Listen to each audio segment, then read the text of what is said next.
This week on Entrepreneurs, we have a Valentine's Day special as we explore the business of love and sex. I'm Jack Delosa, and Entrepreneurs starts now.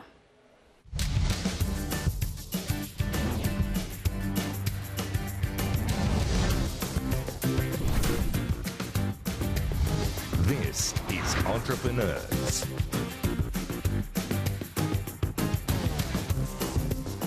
Welcome to Entrepreneurs. Tonight we're looking at the business of love, dating and sex. Joining us tonight, online dating expert Dave Hyson, the CEO of RSVP and Oasis Dating Network, and Victoria Karsunik, relationships coach and psychologist. Later we explore the scale and impact of sex tech with Bryony Cole, the founder of Future of Sex. Dave, welcome to Entrepreneurs. Thanks. Hi, Jack. Now, Dave, you've been incredibly involved in the online dating space for over 18 years now. Talk to us about your entrepreneurial journey and why you got started. Sure. Well, the 18 years thing sounds a little bit creepy, so let's just qualify that. But look, I was just interested in the internet, as it was known back then. Right. And just sort of fell into the role, and then this whole world opened up of what was going on online out there. So I started working for a company called Soulmates Technology, and we managed to launch with MSN in 25 countries and 15 different languages within the space of 18 months. Wow. So very busy time. That business got acquired by Match.com, and I stayed on as Managing Director of Australia and New Zealand for that company, and then decided to become a founder. And we got back into dating and created Oasis in 2007, thanks to some investment from Network 10, and we really quickly cut through. As we had a sort of freemium product, we cut through and became #1 in Australia, and that sort of led to international. We have had over 20 million Spanish people join the site since that time, and recently, I say 4 years ago, the time's gone quickly, we merged with RSVP, and now my business partner and I run that business. So very interesting times for online dating. Wow, you mentioned the level of users and subscribers. How big, for Oasis Dating, how big is the business now, and where are you guys sitting globally?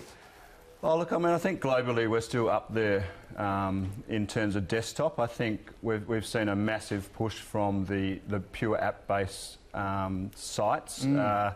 So, look, we've still got a big presence in South America.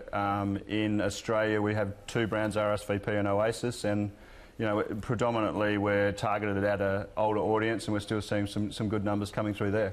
Now, Dave, today's Valentine's Day. The question on everybody's lips is, what's changed throughout your tenure? Has the quest for love changed? Oh, look, I think it's just flipped on its head. I think, you know, back in 2000 when we started, online dating was really a last resort, and now it's just become part of your kit of how you meet someone.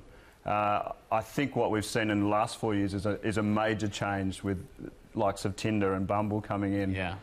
And, you know, we look at people still want that kind of traditional feel, but there's a whole younger audience that are really sort of changing the way that they date. And I think, you know, the thing is people have so much content to look through that they're really looking for what's wrong, not what's right, because there's more selection. So I think it's really changed the way people behave online these days. That's a very interesting distinction. Mate, did you foresee how big this would get, the online dating space?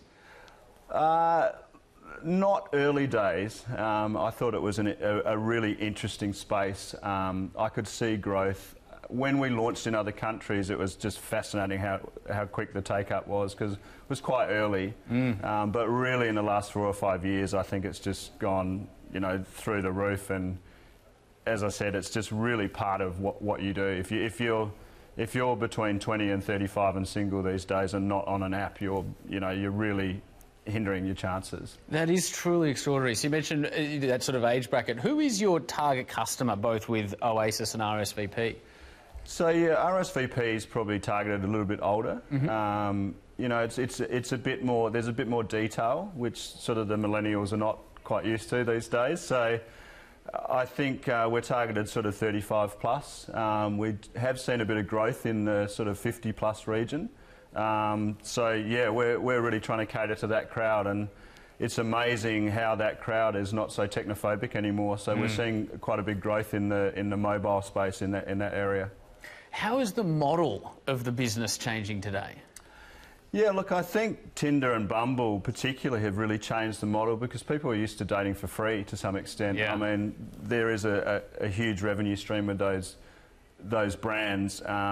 So we've sort of tried to offer a bit more to those users. But in saying that, traditionally, people still like the fact that people are actually paying to contact them. It's a sense of security. It's also a sense of this person's making an effort, and we kind of know what they're like. So quality control in a sense. Yeah, and there's still that sort of sense that people care and enough to do that. So, you know, it could lead to a good first date. Mate, you're at a cocktail party. What business do you say you're in? The business of love, sex, dating, relationships? What's the title you give it? I think we potentially lead to all of those, but I think dating leading on to a relationship. I mean, we're really at we're the kind of virtual bar where we're trying to facilitate people meeting people that they wouldn't otherwise meet. So it's quite a satisfying role. Yes. How are you dealing with the competition? You mentioned Tinder before. How are you sort of responding to, if at all, brands like Tinder and the traction that they're gaining?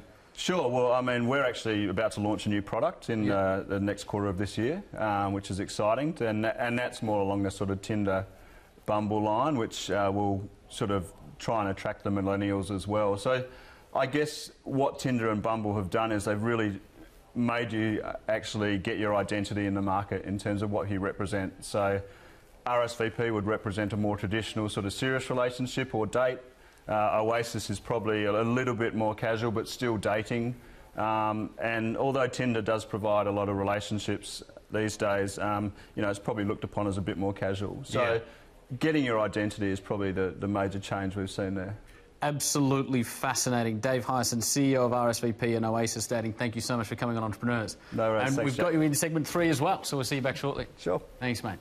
Time for a break. When we are back, we talk about sex tech with one of the world's leading voices in the space, Bryony Cole. You're watching Entrepreneurs.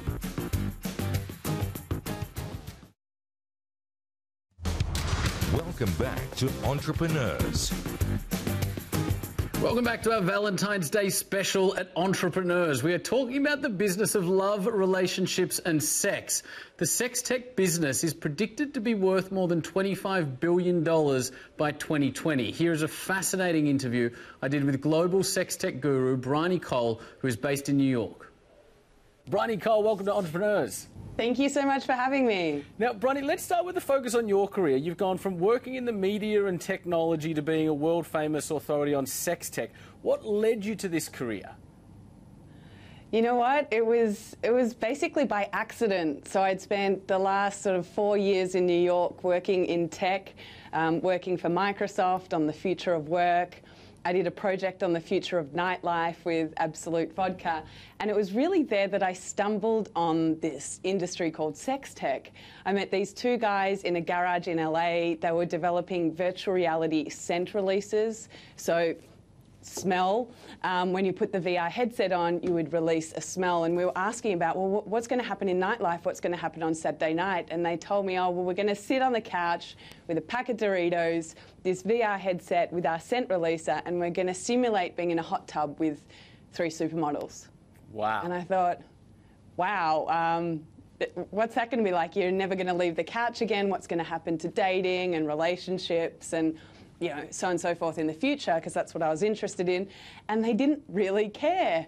And I thought, wow, this is fascinating. Why is no one talking about this? And that's sort of where it all began. Is I started interviewing as many people as I could find that were experts in sexuality or technology, or as it happened upon sex tech, this new industry designed around sexuality and technology. I really love that anecdote because I think it gives a real practical insight into what sex tech is. Now, this is a relatively new conversation for most people at least. What is sex tech? Any technology designed to enhance sexuality.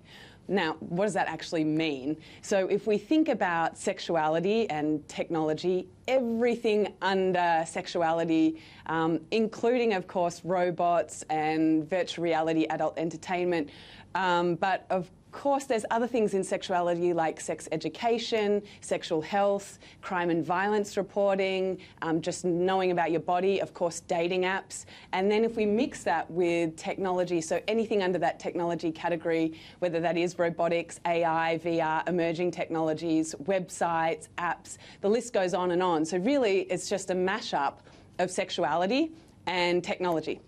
And Bryony, it's absolutely caught a lot of people's interest. It's estimated to be a $40 billion industry. In your view, what's driving that growth? Yeah, you know, a lot of the growth or a lot of the money behind it certainly came from the adult industry, and that's sort of by and part what technology and innovation drives, whether that's online payment systems or video streaming. Adult entertainment is seen to put the money behind it, and in sex tech that's certainly the case. But what we're seeing now, as of probably 2017, where it was declared the year of vagina-nomics, so vaginas and economics, is there's a rise in women in sex tech creating products for women's bodies. So right now there's a lot of money being invested into period tracking apps, which are also considered sex tech, as well as pelvic floor exercise apps, vibrators, of course, and anything to do with women's bodies. In fact, that industry is so large, it has its own body or community now called the Women of Sex Tech, which you can look at womenofsextech.com. And since I joined in 2016, it's grown from 30 people to over 250 women worldwide innovating around sex tech and products for women's sexuality. Which can only be a hugely positive thing. Bryony, how is the sex tech industry improving diversity for women, both as consumers and as entrepreneurs? Yeah, I think the sex tech industry is incredibly important for improving diversity for women in so many ways. First of all, just education about bodies. You know, for the longest time, women haven't really understood pleasure and their own bodies and how it relates. And now that women are at the forefront of the sex tech industry and designing the products for women and by women, you'll see the products have changed and much more suited to our anatomy than they were, say, even 5-10 years ago. And that's because largely the concentration of capital and of ownership of companies like, for instance, vibrator and sexual wellness companies has been in the hands of predominantly men who don't have women's bodies and women's anatomy. And so there's been a large sort of injection of capital for women that are up and coming, that are researchers, sexologists, or have come from a background of perhaps going through cancer, that want to understand their bodies more, that have now access to a small amount of investment and want to create a better product. It's also a better looking product, and I think that's a real advantage of women being in the sex tech industry is the products are no longer, let's say, so obvious, but they wouldn't look out of place on your coffee table or in a museum gift shop. They're beautiful products, and the colours are sort of really trendy, and it's no longer something to be embarrassed by. And I find the more and more that women are talking about their bodies and sexual wellness more openly, it gives permission for other women to do the same, whether they're consumers or aspiring entrepreneurs. Which is such an important conversation. Bryony, you've obviously got some strong views on this sector and why it's important, even as an equalising force along, you know, across a lot of different diverse groups. Tell us about that and why this conversation, why this industry is so important. Yeah, I mean, I think it goes back to my original story of meeting those two guys in LA that were designing something for themselves and thinking about sexuality and sex as something that happens to everyone and is how we all got here. And a lot of the time we disregard populations or see them as invisible sexually that have a lot of needs and don't really have access to education. So this could be people living with disabilities, it could be the ageing population, it could be people in remote or rural areas that don't really have access either to sex education and the basics of sexual health, or to partners to experience a sexual relationship. And so that's why I'm so excited and inspired to do these sex tech hackathons around the world, is because it really democratizes the access to this industry and gets people to come in, learn what sex tech is, it's beyond robots, it's beyond VR entertainment, it's about sex affecting every person, and how can we use technology to improve our own lives and people that are potentially perceived as invisible sexually. What are your strategies? How do you change the conversation? How do you change the cultural mental model? Yeah, well, the first step I did was releasing the podcast, and obviously, just from a personal note, I had my own personal journey into even talking about this publicly and overcoming those fears, you know, of what people would think, whether that was my parents or my friends or just, you know, people that were hearing me on the internet and think something different. So part of it was just going, okay, well, I'm just going to move beyond that and start to talk about that. And I felt like once I started to talk about that, I had a great response from people that were like, well, I was feeling that too. The other aspect of this is that sex tech is the great Trojan horse in terms of changing the conversation, because you're putting tech on the end of it. So it gives it some sort of legitimacy where people could go, oh, we can go on the Entrepreneurs Show, or I can speak to TechCrunch because I'm in the sex tech industry. And one of my strategies with Future of Sex was, of course, putting Future of in front of it, which again lends it some sort of credibility. And when you're bringing in people that are experts in the space, from researchers, scientists, astronauts even, that are talking about the concept of sexuality, it kind of gives people a certain level of comfort to start to be open to changing their mind about that. I absolutely love that. I'm really glad we're having this conversation. Bryony Cole, founder and CEO of Future of Sex, thank you so much for coming on Entrepreneurs. Thanks for having me. Well done to Bryony Cole, very well spoken there. That is a whole new world, both fascinating and challenging. We're going to explore this topic further with our expert panel after the break. You're watching Entrepreneurs. Welcome back to Entrepreneurs. Welcome back to Entrepreneurs. Continuing our discussion on the future of love and sex, we are joined in this final segment by relationships expert Victoria Kasunik and Dave Hyson from RSVP and Oasis. Victoria has spent the past decade running her own businesses as a psychologist, and in this time has consulted on many TV productions relating to couples and intimate relationships. Victoria, fascinating field. Tell us about your work. Yeah, I guess I'm really fortunate in that I get to work with people at all phases of their relationship. So whether it's wanting to get into a relationship, some of the challenges that we get into when we are in a relationship, and then dealing with the grief and loss around the end of a relationship. So I kind of get to dip in and out of people's lives at those different phases. And singles are a particular passion of mine, so I've run a workshop for single women called The Secrets to Love, which is sometimes about you getting out of your own way in order to be able to be open to love. I absolutely love that. What's the common denominator when it comes to the emotional needs, you know, across the broad spectrum of people you work with? Yeah, look, I think the basic need humans have is to love and to be connected and to feel that sense of belonging with someone.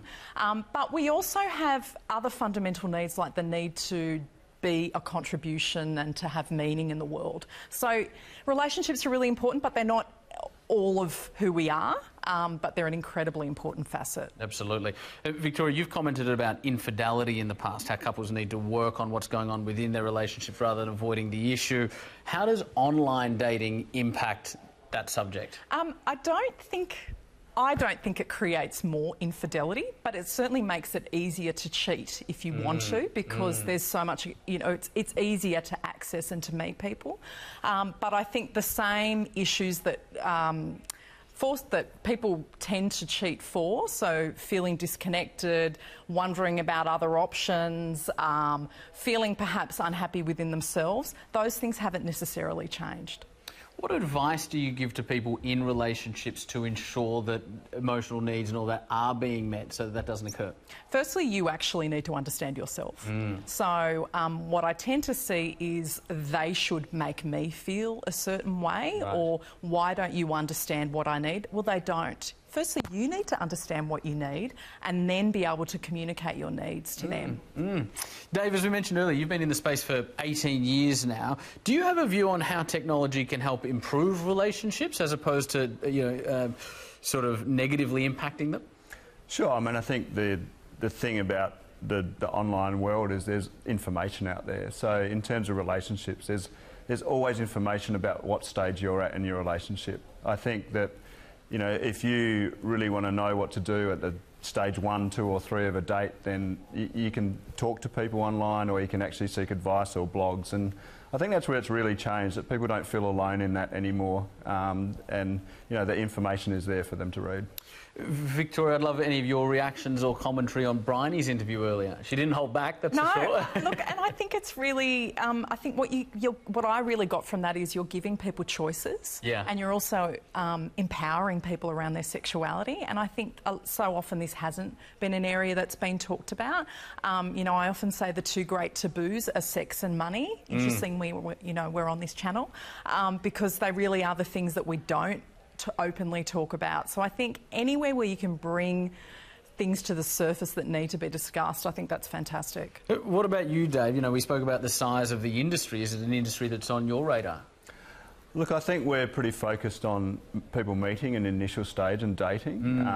But yeah, I mean, I think Bryony's interview is really interesting, and things are moving pretty quickly in that space, so it's a good one to watch.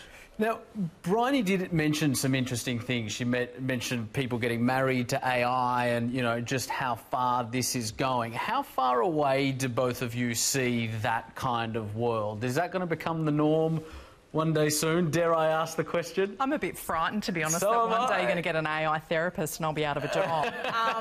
But on a serious note, you know, the example with Japan, Japan has one of the highest suicide rates for men under 44 and young people generally. So I hope that we're not losing any sense of connection with other people, because actually social connection is essential for human beings.